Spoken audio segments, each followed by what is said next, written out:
Scott, you're good to go. Okay.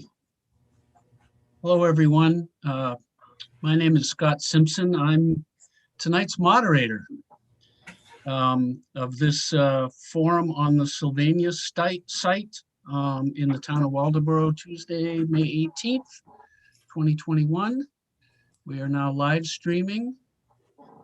And in terms of what's going to happen, and Max, interrupt and correct me if I get anything wrong, but the plan is that Max Johnstone, a town planner, will make a few introductory comments. Then we will have a presentation by Mr. Max Lewick of the DEP. And then we will open it to questions. We do have some written questions that were submitted ahead of time. If they're not covered in the presentations, we will try to ask them, and then I will open the floor to both Zoom and in-person questions. When we get to that point, Max will help me with any people that are there in person. And between the two of us, we will do our best to call on people in the order that they get our attention by waving on Zoom or waving if you're present. And we will do our best to make sure everyone gets a chance to ask any questions that they have. So with that as an intro, did you have something do you want to start off, Max, with any comments? Not too much. You pretty much got everything first. You got everything. DEP is going to go first, just going over the background of the site, and then I'll go over just the site itself and what it's currently zoned as and what could be done for it. And at that point, we'll then get into the question and answer period. This will try and be a 1 hour meeting, depending on how long the presentations go. And yeah, once we get to the question period, if you weren't here for the 80 grade forum, what you'll do to raise your hand on Zoom is to go down to reactions, and then there's an option to raise hand. If you just click that, then you'll easily be seen, and then you don't have to physically have your hand up the whole time.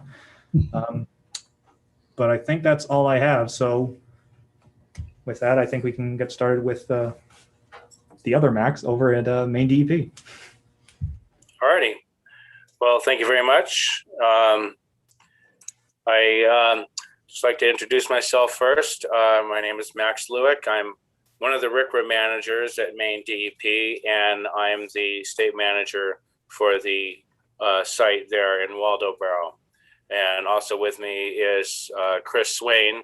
He's the RCRA unit supervisor at MDEP, and he's my direct supervisor. We're here to talk about the town of Waldoboro's decision to accept the Leadvance property as a donation. I would just like to start by saying that the department very much approves and supports this property transfer, and that it meets the EPA standards for redevelopment of RCRA corrective action sites.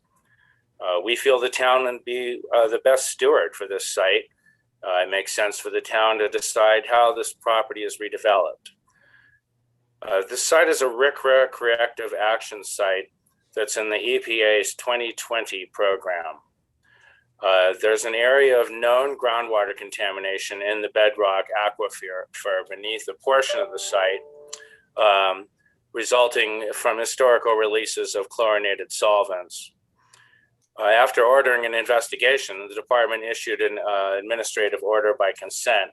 It was in 1998, requiring the responsible party, Leadvance, to install a remedial system, is often referred to as a pump and treat system, which has been in operation for approximately 20 years. This has been extracting groundwater from the area of contamination or plume and discharging the treated water onto the surface of the site. The state regards this site as stable and under control. It's worth noting that in the ensuing years since this site came to the attention of the department, there have been no off-site detections of contaminants associated with the site. No private wells have been affected, and the contaminated water is constrained in a bedrock aquifer under a portion of the site. There is no complete pathway for exposure to occur.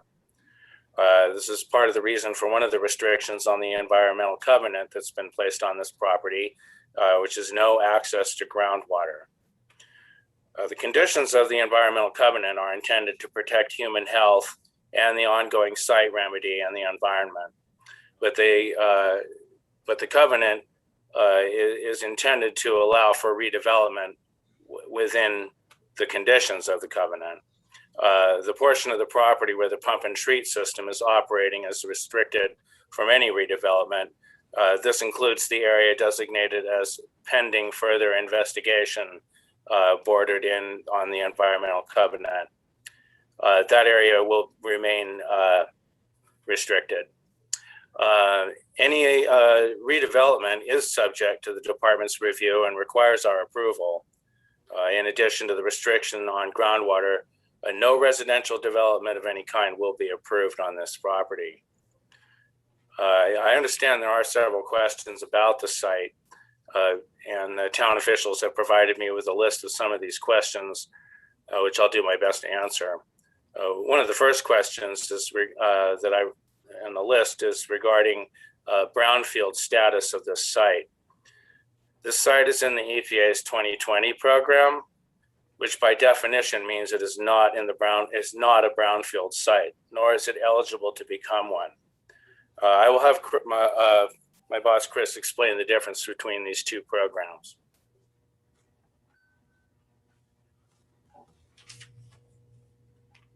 Chris, you are muted at the moment. There you go. Hi, can you hear me? Yes. Hi, my name is Chris Swain, and I work for the Department of Environmental Protection. This site is a RCRA corrective action facility. It was a TSD, transfer, storage, or disposal facility for hazardous waste back in the day. It had an interim license with EPA, and largely the breakdown with EPA, if you will, and this is very general, there are always exceptions to this, but you're in the RCRA program if you have a viable party responsible for the contamination. In this case, Leadvance, and before that, I believe it was GTE Sylvania. The Brownfield program is typically meant for abandoned sites that someone has an interest in redeveloping, and there is no viable responsible party to charge with the cleanup of those sites. And the EPA will offer grants to redevelopers, typically municipalities, to investigate those sites and to do certain cleanup actions if necessary at those sites. Generally speaking, they will not work at sites where there is a viable responsible party. Someone else to cover the responsibilities of cleanup at that site so that those costs are not borne by the taxpayer. And please interrupt or ask questions if you have any at this point. And that is largely the difference. In this case, there is a viable responsible party. We have issued an administrative order stipulating what work needs to be done. The responsible party has set aside financial assurance to make sure in the instance that they go bankrupt that those costs would be covered and they would not be borne by the taxpayer. A lot of the RCRA program is designed to keep the costs of cleanup on the persons responsible for the contamination and not the taxpayers. I do not believe there's a specific prohibition against a RCRA site in brownfields, but if you're doing the same work, we will always try and protect the government funding, and if there's a viable responsible party, we'll shift the costs onto them rather than absorb it through the taxpayer funding that is brownfield. What this site is specifically prohibited from is the voluntary remedial action program. That is a state-run program separate from brownfields but administered through the same group. And it gets a little confusing. This environmental protection stuff really does with the administration of it. Because it is a RCRA site, that liability cannot be transferred from a responsible party, which in this, the definition of the responsible party is not only the person who is responsible for contamination, but also the owner operator of the property. That's a RCRA definition. So in the state VRAP program, the state assumes some liability, and that's something that runs afoul of state law and RCRA law. So this site is not eligible for a VRAP at all, and that's something very well known in the commercial market here in Maine. And that's about all I have to say.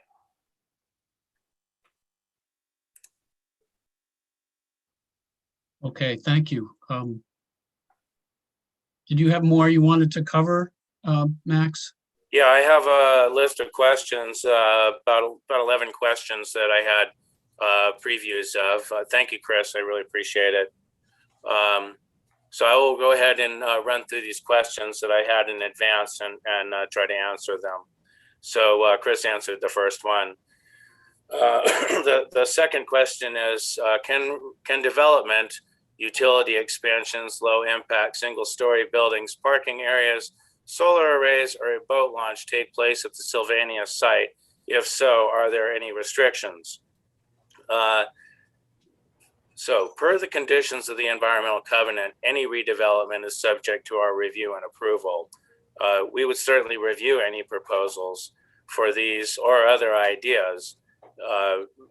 Redevelopment of any kind is subject to several restrictions, but these restrictions are not intended to stop redevelopment.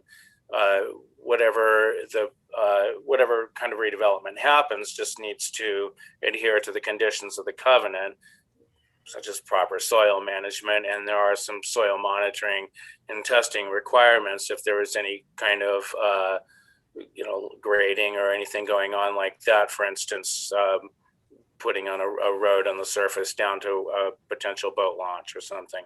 But I can't just say out of hand in this meeting tonight that we would approve such a thing. All I could say is that we would certainly review any such plans. The next question is, who is liable for the hazardous material located in the restricted area if it is not properly contained? And who is liable for the plume if it gets into a neighbor's drinking water? Leadvance is liable for the contaminated groundwater at this site, and they would be liable if contaminants that can be traced to the site turned up in a private drinking water well. However, in the 30-odd years this site has been on the department's radar, that possibility has been vigorously investigated. And it's worth noting that no offsite wells have been impacted and none are in fact at risk. The plume is not moving off the property. And the next question is related to that. What will happen in the event the plume gets into a neighbor's drinking water or into the Medomec River? I think you've frozen. Oh, I think maybe you're back. Okay, you're back. Okay, where did I lose you? I think you finished you said there was no plume movement, and then the plume is not moving off the property? Right, yep. Okay. Yep. So the next question is, what will happen is related to that previous question. What will happen in the event the plume gets into a neighbor's drinking water or into the Medomec River? Max Johnston, could you please bring up that aerial that I sent you, that aerial map figure? I think this is the other map that I have, but there we go. Okay. Can people see that? I can. Yep, should be shared. All righty, so obviously if in the event that contaminants associated with the site turned up in somebody's private well, we would take steps to protect the residents and investigate the cause. But as I pointed out, no private wells are at risk. This aerial that you should be able to see it's a report figure that shows the lateral extent of the plume on the site. There is no hydrogeological connection between the plume area and off-site properties. The nearest private wells are also up gradient of the site. It's those two properties up on the road that are outlined in yellow. There's a dotted line. The blue dotted line at the southern part of the map is an estimated extent of the plume in the direction of the Hofstra's property. The plume is bending down gradient towards the river, away from any properties beyond the Hofstra's. Due to the bedrock aquifer's extremely low transmissivity, that is the movement of water and contaminants in the bedrock. We expect that plume to reach the Medomec River sometime in the next 300 to 500 years, by which time it will no longer be detectable with current technology. At other sites in the state where we have volatile organic compounds that are reaching open water, they immediately evaporate and dissipate, and we cannot actually detect them in open water. You can leave the map figure up if you like, but moving on to the next questions. Can residential use be allowed at the Sylvania site? And how about the Hofstra's property next door, which is also in the covenant? Is there any way to allow residential on either site? No.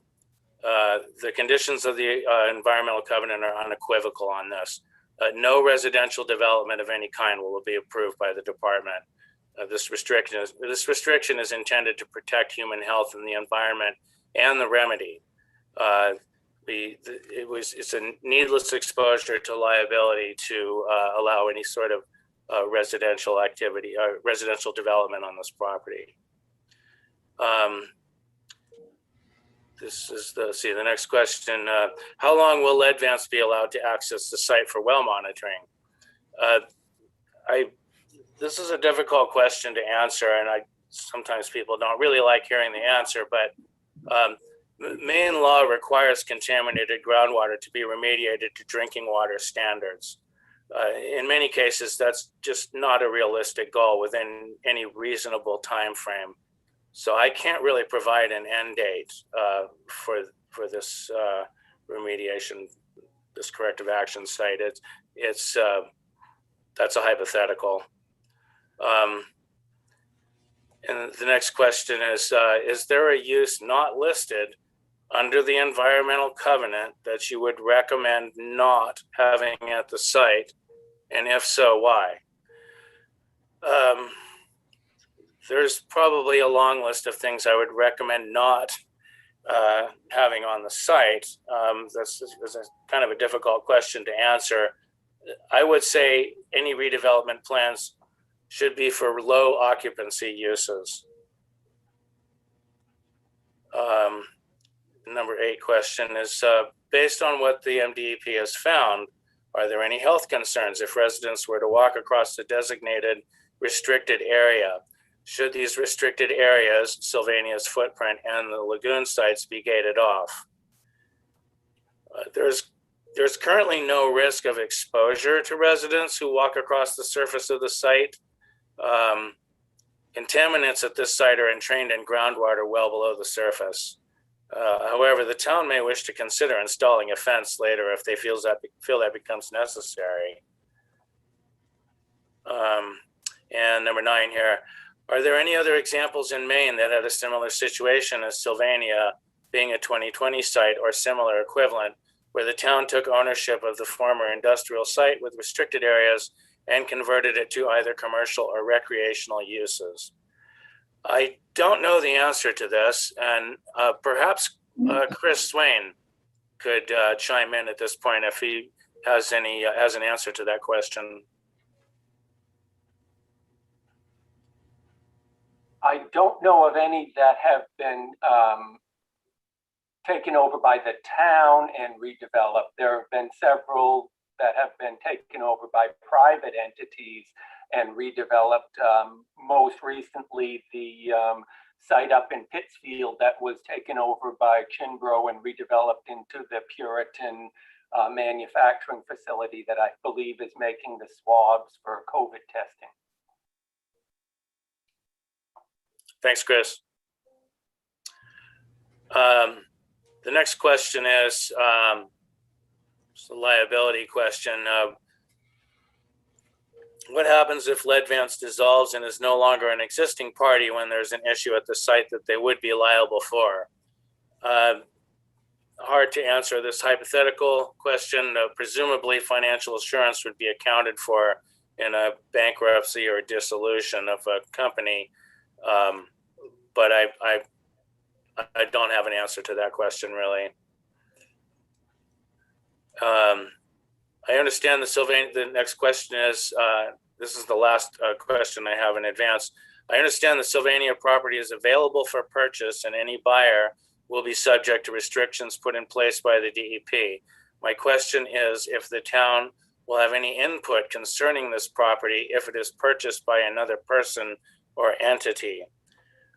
Well, as I understand it, the town is going to be taking ownership of the site, and it is no longer being offered for sale. If there were a different owner than the town, presumably they would be subject to the same codes and ordinances as any other property owner in the town. But other than that, I wouldn't know.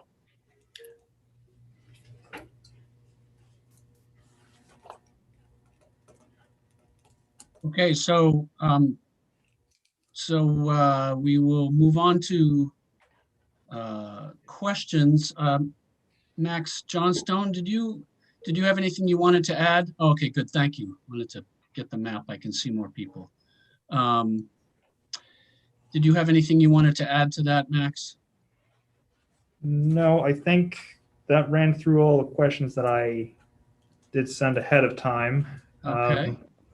Don't know if you want us to just get into the question period now, specifically for main DEP, or if you want me to just start getting into my section now, and then we can do one big Q&A session.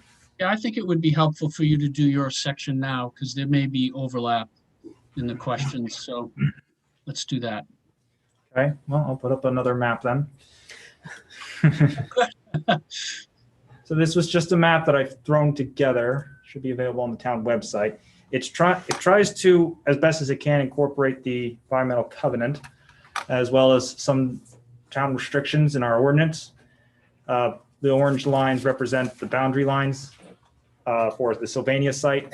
And yeah, make sure you don't sit on the speaker there. And the Hofstra's property right over here.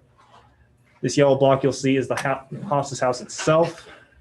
And then we have the restricted areas here where the plant used to be, as well as the two lagoon areas. Again, they're not going to be the exact spots that the environmental covenant will show. And then down here, I have the shoreland zone and the flood map, just to show that it's not going to be too much in the FEMA flood zone. I think the yellow that I have in the water there, that's supposed to represent 25 feet. I'll explain why in a minute. Red is 100, and then the white is 250, or the entire shoreland. And then these green lines that you'll see represent the setback requirements in our land use ordinance. The ones along the property lines here is 30 feet.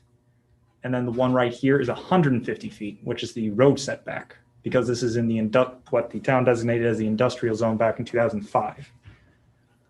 So, and then over here, the shoreline district, it's currently designated as the general development, which means development can be allowed anywhere up to 25 feet from the water, depending on what the shoreline zone specifically says can be done in the general development. And then these pink little blots you see here, they're just some key areas that I thought would be interesting, possibly for some type of development, whether it's recreation or preservation for some type of recreation. And then this green that you see right here, the overall big light green square, that's just the Sylvania plant itself, just a big area that potentially could just, again, be more of a recreation area. I think that's, oh, and then I don't know if people can see it, the little purple line that's along the road, that's just a utility thing. That's just a utility indication saying that sewer and water is at the site. I think those are the big things I had on the map. There is also some wetlands nearby, but it's far south on the property and it's not really going to be impacted by what's done on this site. The yellow's Hofstra's house. The yellow is the Hofstra's house, yes. In terms of what could be done on the site, the land use ordinance does grant a few different possibilities that would be matching what Max was just talking about what he would suggest not having, these low occupancy uses. Something that Bill Napower and I have been talking about, which would be ideal, is to sort of diversify the lot itself, extending the sewer and water where the DEP says it is acceptable to one of these sites, and then not digging into the ground for the buildings, but laying sort of a flat top and then having a single-story building, similar to what you'll see outside at the pawn shop. And it could just be someone who's going from their home business to just needing a lease to a bigger space. It could be storage. It could be, I think Ruben has said in the past, he would love to see a data center, something to hold servers in the town. Those are possibilities. And then if we don't want to have sewer and water, or we can't extend sewer water, then it's certainly open to recreation uses as well. I spoke with Doug Beck, who's involved with the Land Water Conservation Fund in, well, at least for Maine. He would love to see this be turned into a park, or at least part of it turned into a park, especially this area. We could move the tennis courts from 80 Gray over here, or we could put new courts there. He gave me the name Head of Falls in Waterville as an example, where it was an old industrial site and turned into a nice river walk type project.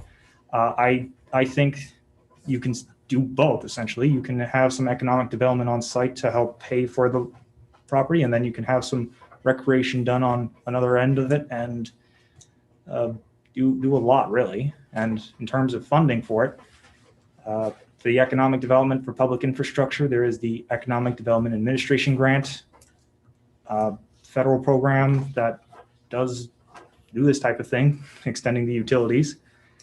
And then land water conservation, well, I just said the grant itself, that can be used for this as well. There are grants available for the type of redevelopment that can be done. It really just needs commitment to do. And I think that's most of what I have right now. Julie, do you have anything to add? The only thing I know in the recommendation from the Sylvania Task Force, you didn't address solar. I didn't address it. Yes. Okay. And I know that's always a question that I get. So in terms of solar, part of the reason I didn't bring it up just yet is because when speaking with the solar developers that have been already working in town, like Sunrise over on North Nobleboro Road, or Sincarfa, who's doing the one on Controversy Lane, they cited the sort of CMP story that was happening in February of this year, where substations were hitting their max capacity and the developers were expected to, pay for those upgrades. And that's why there's been some sort of reservation, at least doing it in Waldoboro again, because there's concern the Waldoboro substation has hit its max capacity.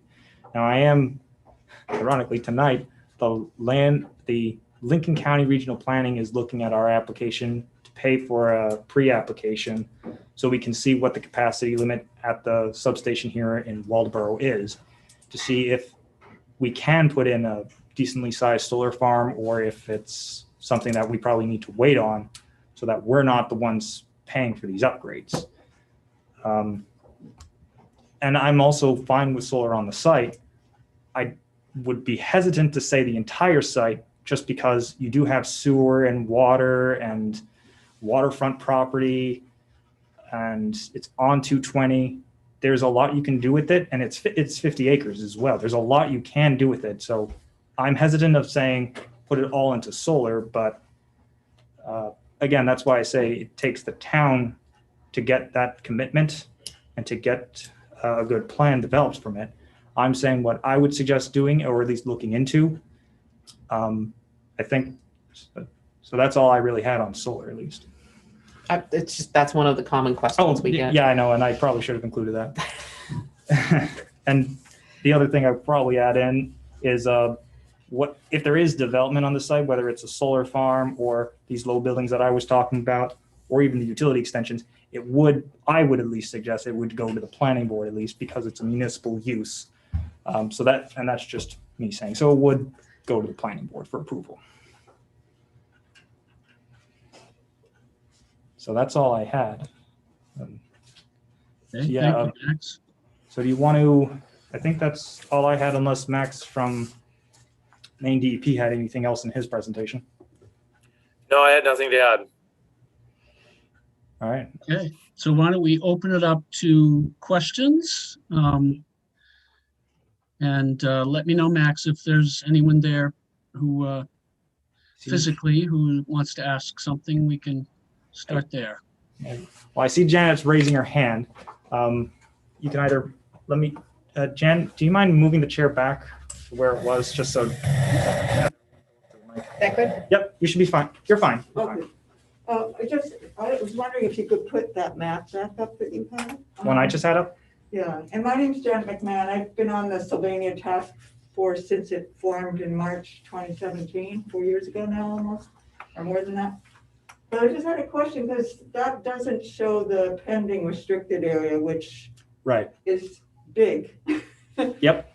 And I have two questions. So the first one is, does the pink block that's within that pending restricted zone, would you be able to develop that? The one that's near the Hofstra property towards the water?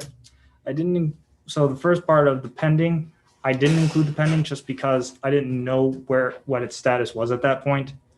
As for whether it can be developed, I think I'll leave that to Max Lewick to answer. Okay, because I know it's as big as the current restricted zone, and so it would preclude, I think, a lot of things in that southwestern quarter. So I'm just sharing that as information. And that applies. I mean, it's just the same as the restricted zone. Right. And the other, Well, do you want Max to answer the question first on? sure, so I'm assuming the same restrictions apply in the pending zone, but clarification on that? Yes, the same restrictions apply in that pending zone. Those two wells that were drilled out there in that area have now been converted into extraction wells as part of the remedial, the remedy for the site. So the restriction on that area will not be lifted. Okay, and then I just wanted to say to the audience that DEP has given sort of I don't know if it's preliminary approval to the use of solar. I mean, that would be an accepted use, and that's already gone to DEP to evaluate. And I have a few other things, but I'll just wait because maybe other people will raise them. Well, I have a question. yeah, Julie. So one of the questions that we get a lot here at the town office, and this is for Max Lewick, what could we do to improve the look of the slab? Is it possible? So I get a lot of people who ask, can grass be planted on top of it? Could it be could there be concrete put over it? Better looking concrete, I guess, is the question. So those are, I'm going to say, two of the most popular questions that we get. We would look at any proposals to do that and seriously consider them. Off the top of my head, I'm not really sure. We would take a look at such a plan and evaluate it. It might be difficult to do without creating problems for the adjacent remedial system, but I'm not sure. I I can't answer yes or no on that question. Okay. I weigh in here for a sec. Sure. This is Chris Swain. One of the things to keep in mind here is that we view this remediation as ongoing. These restrictions are what are in place right now. There are a lot of sites where environmental covenants and restrictions have been shrunk or completely lifted over time, depending on the results of the remedial work. So the better the remediation system, the pump and treat system works, the sooner some of these restrictions can be lifted. It's not our goal to have lifelong restrictions here where possible. And where the redevelopment of these sites comes in is basically show us what you're trying to do and we'll come up with a way to do it in a way that isn't going to interfere with the remedy. And that is how our views are going to be. How can we do this in a way that is protective of the remedy? So it's typically more a way of how can we do it rather than can we do it. Thanks. Okay, thank you. Thanks. That was helpful. I think, Laura had her hand I'm up. sorry that Laura has her hand up. Yeah, just to follow up to what Chris just said, this remediation has been going on for 20 years, right? So have you seen progress? Has the remediation, other than protecting everybody from what's there currently, has the problem been lessened? Are you seeing progress, and do you expect to see more? Or is it just a containment kind of process? I'll go ahead and answer.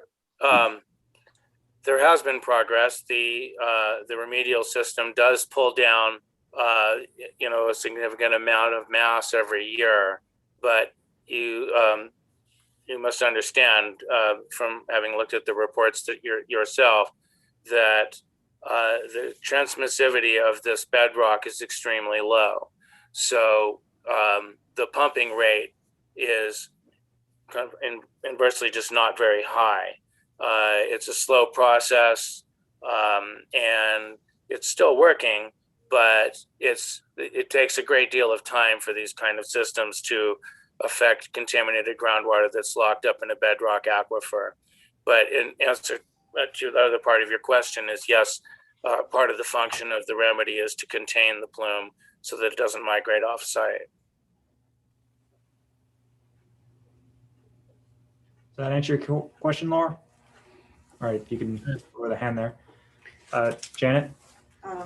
This is another question, sort of a due diligence question for the town, and we've had it from our very first year, and it regards the plume, which in your most recent or December letter you say is basically the extent is well understood, but the two new wells, or the one closer to the water, shows contamination, and there are no wells to show that it hasn't gone beyond that. So, my assumption is it's moving that way. And I also note that one of your staff people, Tori Smith, said he couldn't say one way or another whether if wells were put in down closer to the river, not the ones that are up in 220, that there wouldn't be contamination of that groundwater.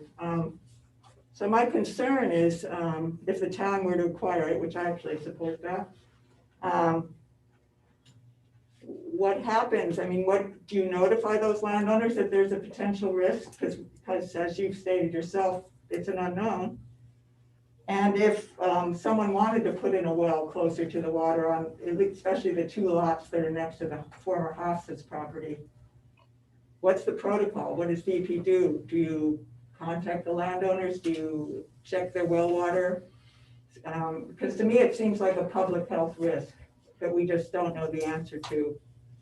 And I'd love to see that stated up front for when the town acquires it, just so we acknowledge that that's the case, even though it might be small, rather than saying the plume is stable, because we don't know.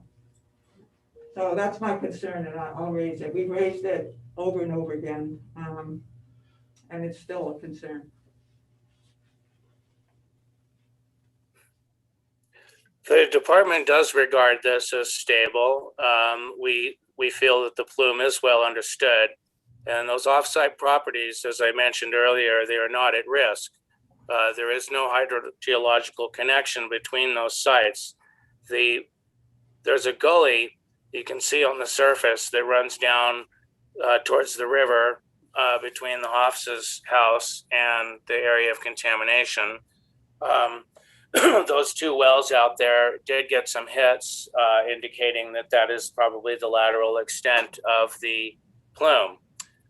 We know that it is not turning the other direction towards those offsite properties because the well just to the west of that up gradient is non-detect. The other properties that are up on the road are up gradient, and for the groundwater on the site to reach even the down gradient sections of the properties beyond the Hofstra's, it would have to crawl uphill because it's of that landform in between. The lithography is such that it would go, if the plume traveled down towards the river, it would not be able to climb up the other side and get of that gully and get to those adjacent properties. Furthermore, there would have to be sufficient fractures going all of that distance for the groundwater to travel through. We have addressed these concerns. You mentioned that you've brought it up repeatedly. I have addressed this concern repeatedly, and I think I've told you the same thing every time. Well, I'll just respond that in that August 2019 correspondence with Troy Smith, I mean, I just see a contradiction because he's saying he could not say. That's a hypothetical question. How can Troy answer a hypothetical question? I mean, that's just kind of, what are we supposed to do with that? I don't mean to be flippant, but we've established that there's a very low risk. Risk is never zero. So we can't say with 100% certainty that those wells would not be affected, but we are fairly certain that they would not be, to the point that we're willing to say that there's a very low risk. And I guess that's all I'm asking for the town's sake, is to say there's a low risk rather than no risk. Because I see a risk, because you don't know the outer extent of the plume, because the wells that have been drilled have some contaminants, and there's nothing to the southwest that doesn't. And, our hope as a task force was that you could put in what has been referred to as sentinel wells that were clean, and then you'd know. We may indeed ask them to do that at some point. If the trends in those two wells indicate that there should be a sentinel well further out, we'll ask them to put that in. Okay, and now, yeah, that's good to know, because that's the first time I've heard that, but that's reassuring. Thank you. You're welcome. Someone online. I What? don't see anything here. Is there anyone Seth. on Zoom that has a question? Yep. We have Seth and Yes, Seth Paul, I have a couple on like that, I'll spread them around, try to hold them in. First for Max of the DEP. You mentioned that you and your supervisor mentioned that neither of you were aware of any municipality which had taken, by implication of what you said, had accepted a gift or purchased or whatever, a contaminated site like this and developed it. Are you aware of any municipalities within your jurisdiction that have actually accepted what some would think of highly risky site like this at all? Not necessarily developed it, but now own the risk. Are you aware of any of those situations? No, and I don't consider this site to be high risk. So And I would clarify, we're not aware of any of the RCRA 2020 facilities, of which there are 35 specific facilities that have been acquired by a municipality and redeveloped. Through the Brownfields and VRAP program, there are literally dozens of them that have happened. In fact, that is in large part what they do is work with municipalities. I would hazard, probably hundreds, but certainly dozens of them have been done in that regard. Just not in the RCRA program. Thank you. Should I continue? Mike, did you have a question? Yeah, I do. Mike Thayer, I was on the Sylvania committee as well. My concern, first of all, I'm very supportive of this, but my one overriding concern is how the town can insulate itself from any liability from its activities on the site in which we might acquire some liability for disturbing the existing plume or heavy metals on the site. If we remove the concrete and we disturb something, do we acquire liability as a town?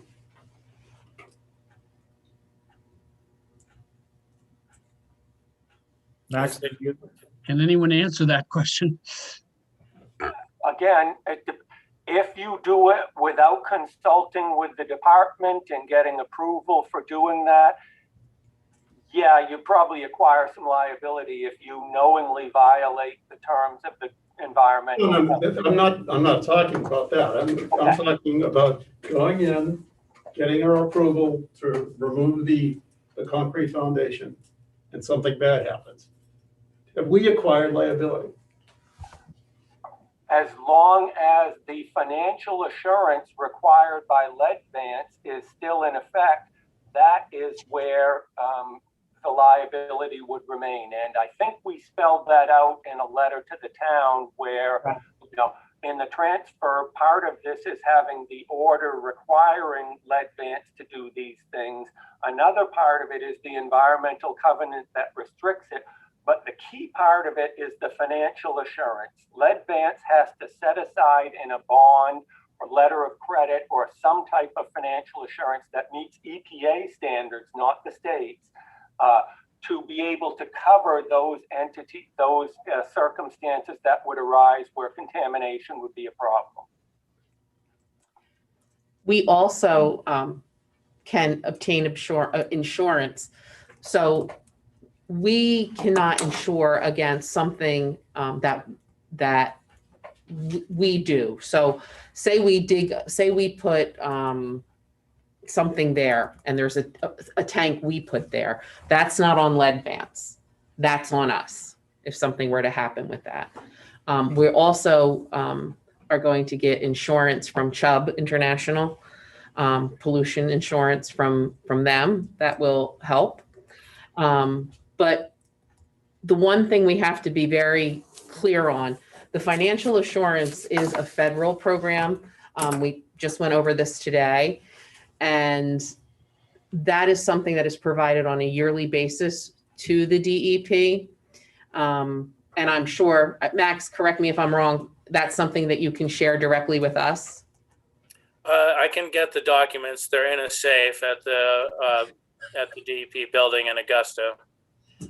But that can be shared with us as the Yes. owner of the property, correct? Okay. Yes. Does that answer your question, Mike? We can purchase insurance, but if we complicate Leadvance's operations, their remediation operations, because we break a pipe. But that's all in the restricted area where we can't be.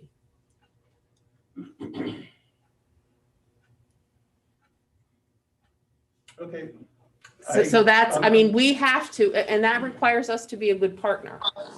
That requires us to be a good partner. We need to follow the environmental covenant. We followed all the environmental covenants. We require a contract that has sudden and accidental pollution liability insurance. Something happens.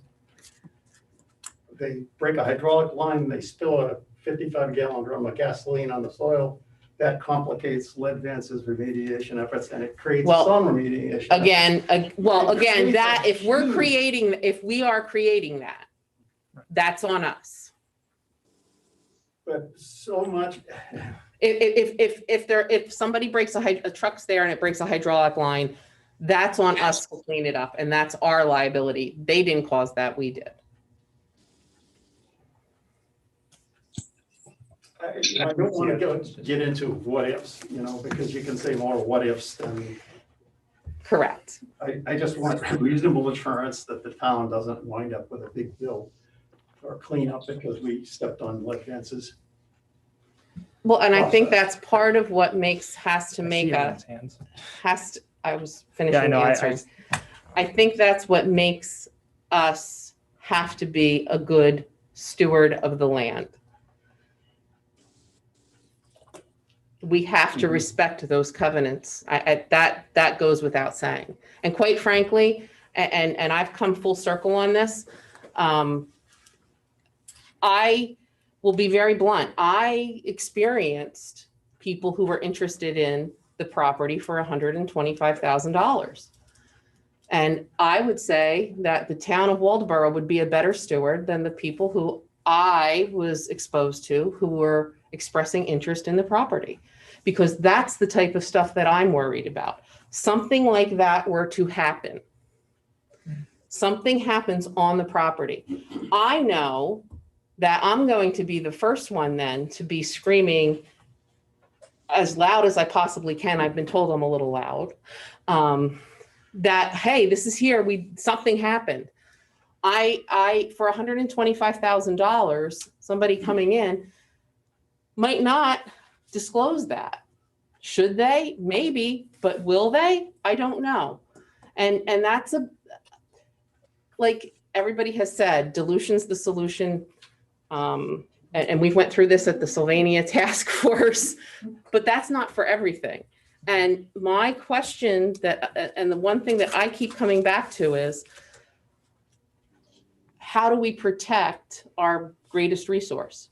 Is that in the hands of somebody who comes in and privately acquires the property and we don't know what's going on there? Or is the town the better steward? And that's where I've come down. So I'm sorry, but there's 10, 20 minutes left. So Seth, you had your hand up? I had a couple of questions and I didn't get to follow up on the one I asked. I was interrupted. But a couple of very distinctive questions, and I want to go on record. I'm Seth Hall, a resident, very concerned about the river, like everybody else here. It's the livelihood of huge numbers of families in this town. I'm concerned that two members of our task force, although we have more than that in the room, have expressed in my view, very reasonable concern about the uncertainty. And Janet's allusion to the wells growing, and how do we really know how far it is unless we actually drill the wells or force Lead Vance to, or DEP forces them to. This gentleman's concerned about unforeseen, unpredictable Donald Rumsfeld's unknown unknowns. This is exactly the situation where you don't want to expose yourself to those, in lots of people's opinion, including mine. In addition, a couple of practical questions. I want to ask the question, is the town going into the development business? This is a radical shift of direction for the town. Max is talking about encouraging development of the property. Who's going to manage that development? Do we hire that out to a separate firm? Do we add staff to do that? Do we take responsibility for the liability, potential liability of all those vendors, contractors, lessees? Who's going to run the lessee operation? If the town owns the property, how are you going to let somebody like me build a solar array on it? What are the rules going to be? What are the attendant costs going to be? What is the insurance cost that Julie just mentioned? The environmental insurance cost, that's a cost for the town. What is it? What's its magnitude? Does it cover everything? I had a question for the EPA, if I could. Somebody asked the question about disturbing the concrete that exists there now as a theoretical question. As I think we all know, there's a part of the building down at the bottom on the map of the Sylvania property closest to the water It's basically a raised foundation. There was some tankage in there, I believe, from reading the covenant and the EPA surveys. Is it possible to disturb really any of that concrete?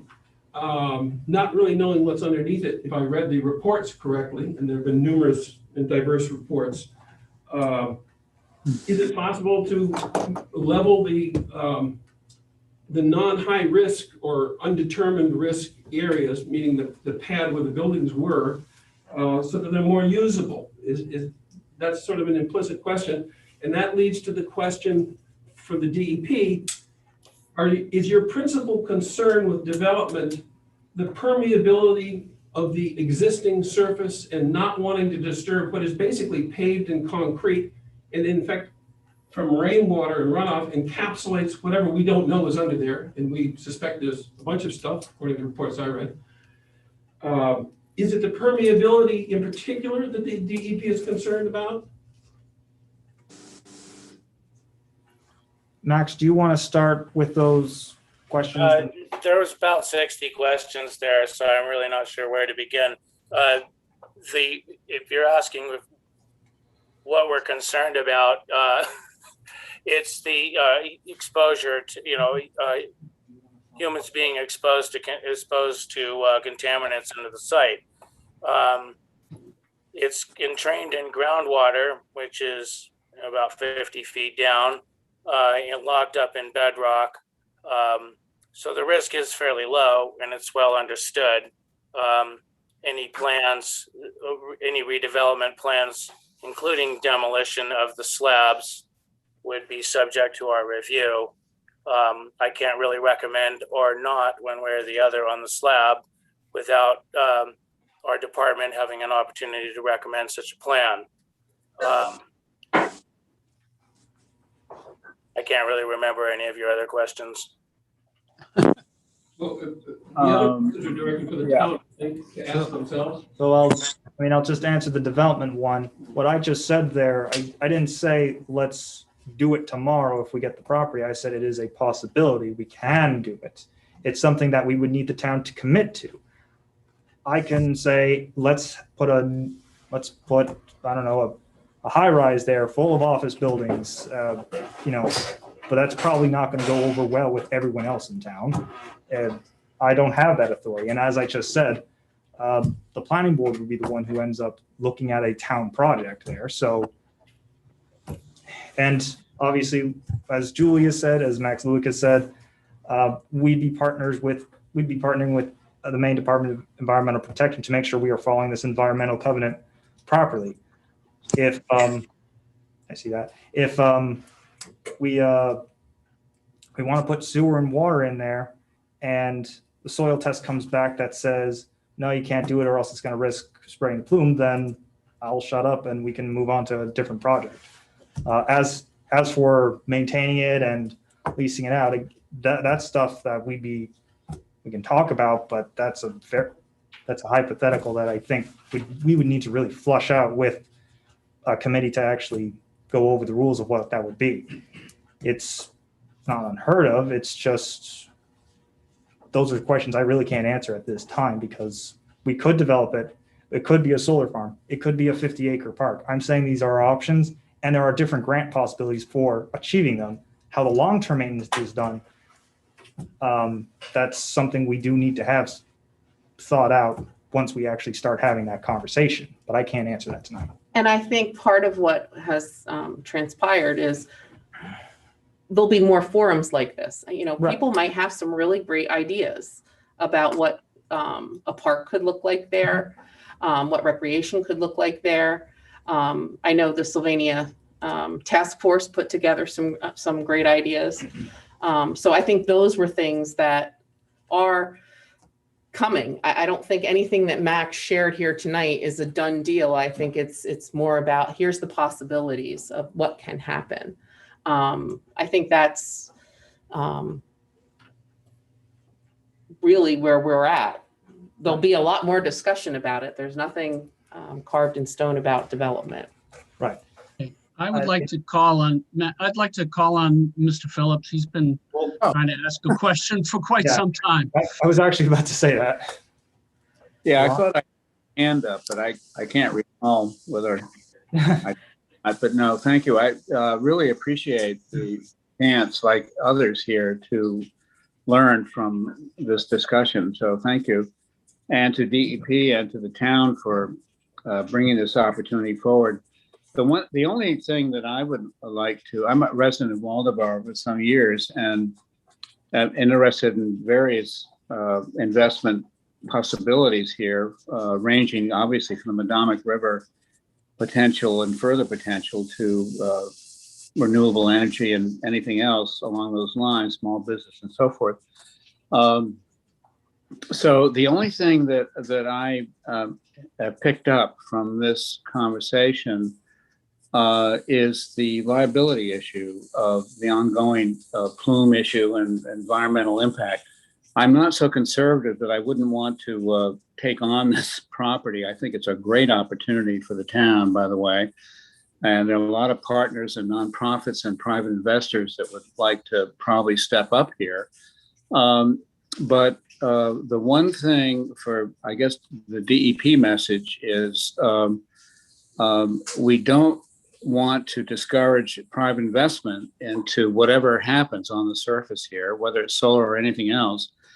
And I say that because I had been involved personally in, prior to any of this issue of Lead Vance just letting the property go here to the town, I tried in a partnership with Revision Energy to get a pretty significant solar array put on the property and leased from Lead Vance and work with the upper management on that. And we got very close to a deal. But in the end, I think they wanted to just get rid of the property. So that's why we're here. They don't want anything to do with this, which is fine. But when we got to the point of an option agreement, we had our, bank of lawyers and all that sort of stuff together, and all the documents were put forward. The investor risk of disruption to the business because of the plume, surfaced, almost literally, figuratively, that is. And so the only thing I would just put forward here is for the town and any of us, and DEP especially, and the governor, who is determined to have solar part of the renewable energy mix in the state of Maine, to do all they can to assure that the town is not held responsible for whatever environmental problem might develop in 500 years. That's a sort of interesting scenario. That something might happen in that time frame. But also investors in anything on the property, on the surface, if there were a business disruption from that investment, that's a risk that I'm not sure investors will want to take. That's the one issue we did not face when we, before Lead Vance decided to just let go of the property and have it done with. So that's my contribution, and thank you very much for this forum. I think it's been a great, source of information for all of us. Thank you. Ron, was there a specific question? I'm sorry, Julie. Was there a specific question, Ron? Well, for me, it's a lot ongoing environmental liability. Okay. So I'm going to try to address this, and I if Max Lewick would like to jump in. I think the DEP has been clear. We were not made a part of the environmental covenant or the consent order. Yeah. We were not made a part of the consent order. And we will not. And we will not be. That was a decision from, and Max, correct me if I'm wrong, the Attorney General's office. We were not made a part of the consent order. We've had conversations with our environmental attorney, and I understand everybody wants to give me a scenario and say, hey, what could this happen? I think that the town has done the due diligence for what we are willing to take as a risk. I would not sit here and put my reputation on the line, or that of the town or the liability of the town, if I did not think that we did our due diligence as far as liability. That being said, I understand your questions. I just want to insulate the town. And as best I we would can. say that we are insulating ourselves as best we can. And I'm going to go back to the fact that the town having control of the site and partnering with the DEP and in a sense, partnering with Leadvance for the continued remediation of the site, to me, looks like the best outcome we could have.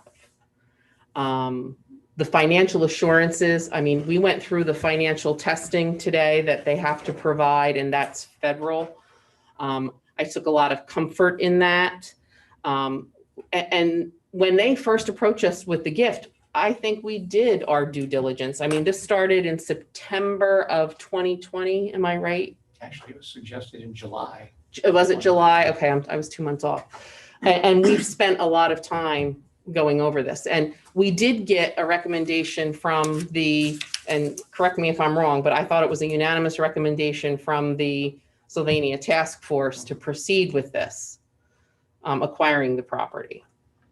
Right, I agree. Right. Again, there's a broad spectrum of possibilities. Correct, abroad. And I can only deal with, To acquire the site, right. leave it alone. I have absolutely no problem with that. Acquiring the site, putting in a few bike paths, no problem with that. Right. Putting Indian casino on it. We're not going to put an Indian casino on it. And honestly, well, hold on, let's not throw out the well, possibility. no. But my issue becomes, I don't think anybody in the town, and I think as we proceed with this, I don't think anybody sitting in the seat that I currently hold, or any of my people who will precede me, or the select board, I think this is going to be very carefully thought out and debated. I really do. And I think that's going to be part of what the task force is tasked with in the future by the select agree with board. you. I can't speak for the select You board. said the magic words before, because nothing is certain about future development that the town is going to recommend. Correct. And certainly the initial step of acquiring the site, I don't have a problem with that.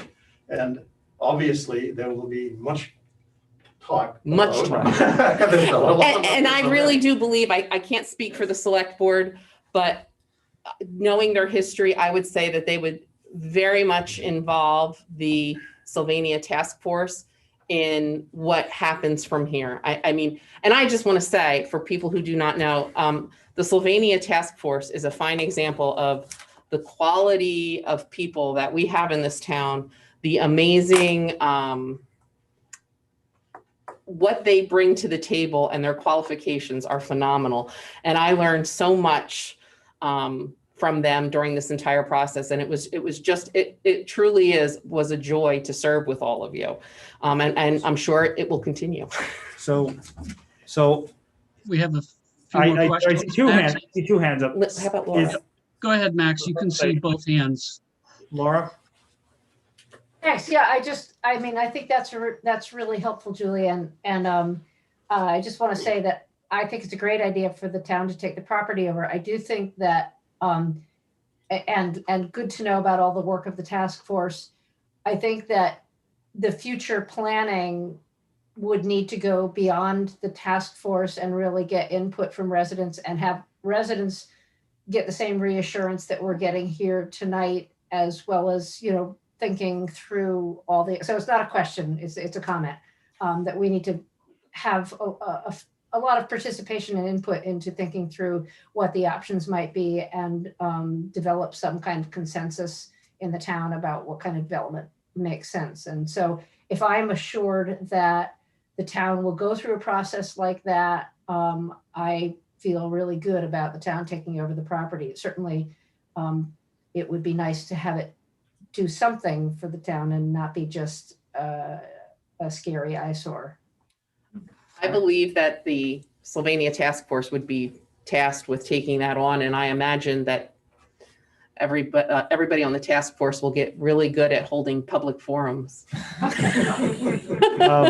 So yeah, I was about to, so Seth first, if it's, Slightly different question, but related. I guess as a tiny preface, I think in the fall, when the select board first had an informational meeting about the gift and the non-binding warrants in the November election, because we knew it was going to be a great turnout. And I think, as Julie said, it's a great time to poll public, and I completely concur with that. There was my memory is pretty good. There was a commitment made, I believe, with both this property and the 80 grade property to come back later for a binding warrant referendum item. That changed somehow with 80 Gray, and enough citizens were concerned about that, so they did a citizens petition and forced the issue. Right, wrong, or indifferent. My concern, the question I have is the select board, who are the final arbiters of whether to accept this gift under the current status quo, I believe, willing to commit to allowing the town a binding referendum vote so that the voters can decide before the gift is accepted whether this makes sense to continue going down this path. Not anything about development or anything else. It seems like there are enough risk questions here and complicated liability questions that, given the town's history of property management, 80 Gray being the perfect poster child, maybe we should do it different this time. Not take the gift or buy the building for $1, but try to do the planning in advance and get permission from the voters of the town to pursue this track. I'm ambivalent about what direction you want to go, but I think that's the democratic, open government way to do it. And that we should not accept this gift. The select board should not accept this gift and then present it to the town as a fait accompli with all this planning and all this liability, and all these unanswered questions. To me, that's counterintuitive. That's not good government. Will the select board commit to a binding referendum article before they accept the gift? That's my question. Well, I don't think that the select board is not at an official meeting, nor do I think that, there's a full. Yeah. Of course, they can't answer. But right. I'd like to hear their input. There are three of them here. Could we hear from the selectmen? as Julie said, it's not an official meeting, so if they don't want to answer, they don't have to, but we'll leave I'll it. respond. The voters spoke when they allowed the select board, when they voted to allow the select board to accept gifts.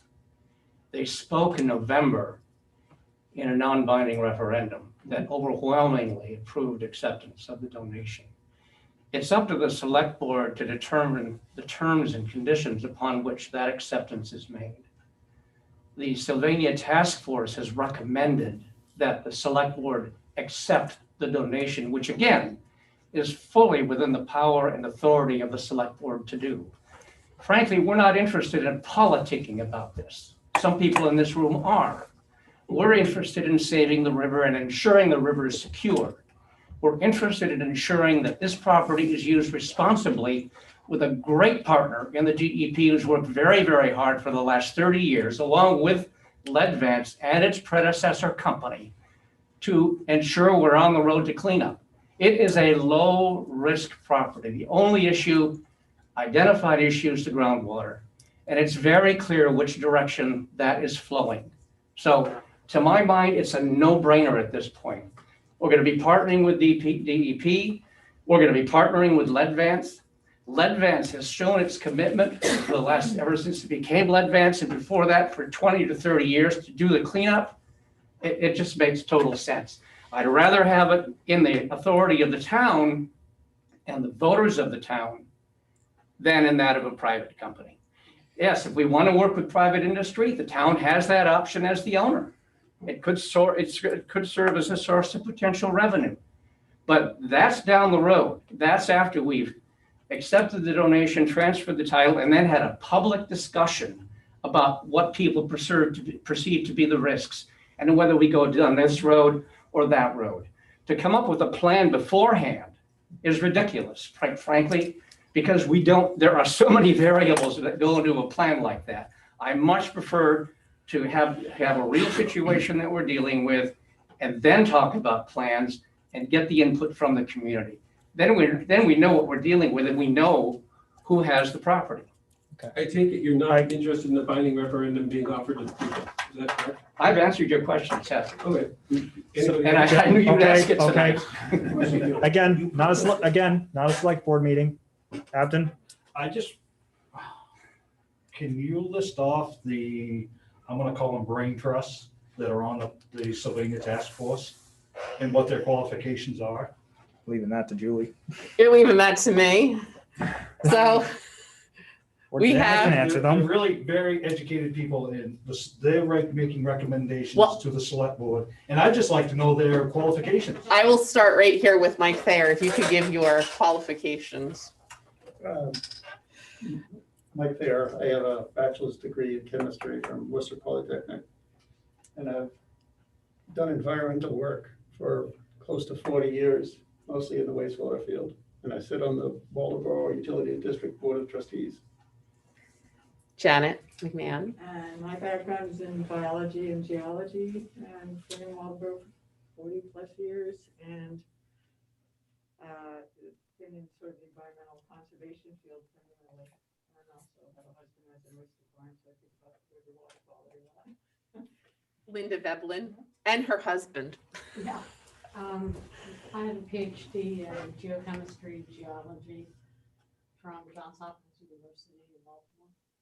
And I worked for 25 years for the Nuclear Regulatory Commission. We're losing the vocal on people. It's starting Yeah, strong. I then have the fading. mic over there.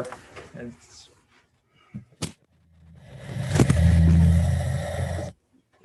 Sorry about this. I didn't expect a meeting to go this way. So I worked on the Yucca Mountain project, overseeing research projects on migration of contaminants through fractures in groundwater.